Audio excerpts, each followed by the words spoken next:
Ito na pala yung tutorial na hinaantay nyo. First, after nyo i-click yung link, mapupunta kayo sa lugar na yan. And then, pag andyan na kayo, pindutin nyo yung OK Fan 188 para mapunta kayo sa Telegram channel nila. Diyan nyo mahahanap yung mga mystery box, dice at quiz na pwede nyong salihan para manalo kayo ng USDT. Pag nakaipon na kayo ng 10 USDT, pumunta kayo sa link na to. Tapos mapupunta kayo dito. Mag-register lang kayo dito. Tapos para ma-activate yung account nyo, kailangan nyo lang ng 0.0888 na TRX or Tron para ma-activate yung account nyo.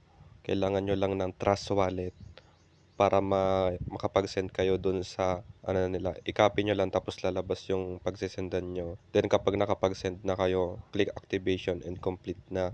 Huwag kayo mag-alala guys, yung pang-activate ng account wala pang piso yun.